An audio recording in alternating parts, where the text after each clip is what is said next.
Today I messed up by telling my kid to throat punch his bully at school. Plus, all updates. Actual fuck up happened yesterday at the dinner table after school. After effects of my fuck up have me currently at the ER getting my son checked out for anaphylactic shock. Yesterday, my kid came home and was obviously upset. So I asked him what was wrong. He's 8, so he still talks to me about this stuff. He proceeds to tell me that at lunch, another kid in his class is bullying him about his peanut allergy, saying that he's faking his allergy and that he's gonna wipe some peanut butter on him to prove that he is faking. My kid says to him that he isn't faking and that could die just from touching peanut butter. Other kids said he didn't care and that he wanted him to die anyway. At this point, my kid said that he told the teacher and the lunchroom monitor, who both know about his allergy, and they were able to intervene. Yesterday, I had a long talk with my kid about doing the right thing and telling the teacher and not letting this other kid make him lash out. Then we talked about the hard part. Now, I'm sure I'm gonna generate some hate with some people here with what I told him next, and that's fine. We are allowed to have differing opinions, but I'm not apologizing to anyone for teaching my kid to stand up and defend himself. After we talked about doing the right thing and doing everything you can do to avoid a bad situation, I told him that sometimes you have to do the wrong thing to protect yourself, and that should always be the absolute last resort. When he asked what I meant, I told him that if that kid, as long as the bully is only taunting him with words, then he should always walk away. But if he ever did try to put peanut butter on you, then you hit him as hard as you can with the side of your hand in the throat. Kind like a throat chop. Then you stop, unless the bully keeps trying. Fast forward to this very afternoon, and I get a call from the principal of the school saying that my son assaulted another student and needed to be picked up. I asked what happened, and of course, they won't talk about it over the phone. But I smiled a little bit because I already knew. I get to school, and I see my kid sitting in the office, tears streaming down his face. So I walk in, and the principal tries talking to me,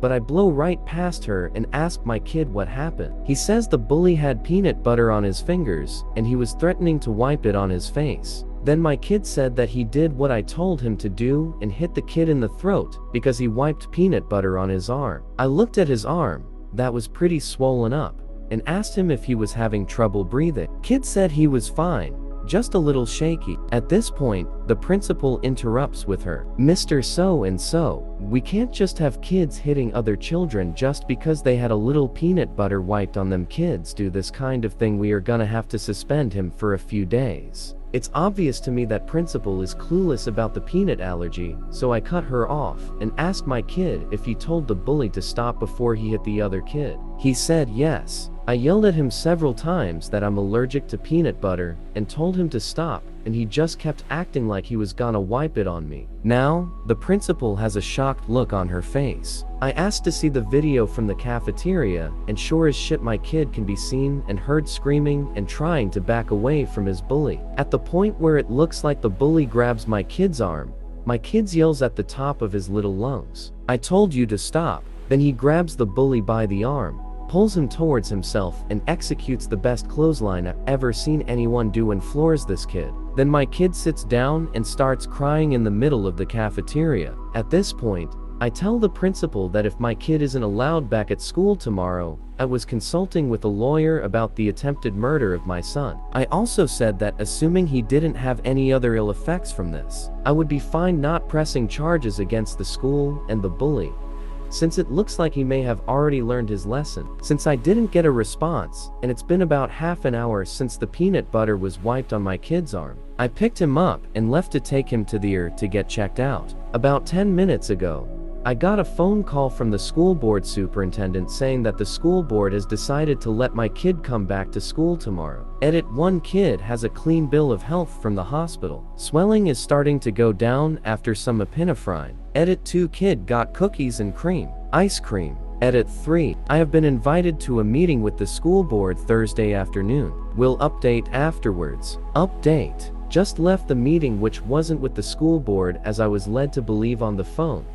It was with the principal and a legal representative from the school board. Had lawyer with me and prior to this meeting, and we discussed what I wanted out of this meeting. My main concerns were making sure that there was a procedure in place to keep allergens away from my child, ensuring that this child has no ability to assault my child again. I also wanted to know how it was that the principal wasn't informed or aware of my child's allergy prior to trying to tell me that he was gonna be suspended. Lawyers talked legal stuff for a little bit while I listened and principal listened. Eventually, my turn to talk came, and I simply explained points number 1 and number 2 above. I also asked why principal didn't take time to assess the whole situation. The explanation I got was that she was told by the monitor that it was almond butter, not peanut butter, by the monitor, so she really didn't look further into it. Which I can understand her point, but it doesn't make things any better from my perspective. So cut and dry stuff first. The bully child has been moved to a different school. Unfortunately,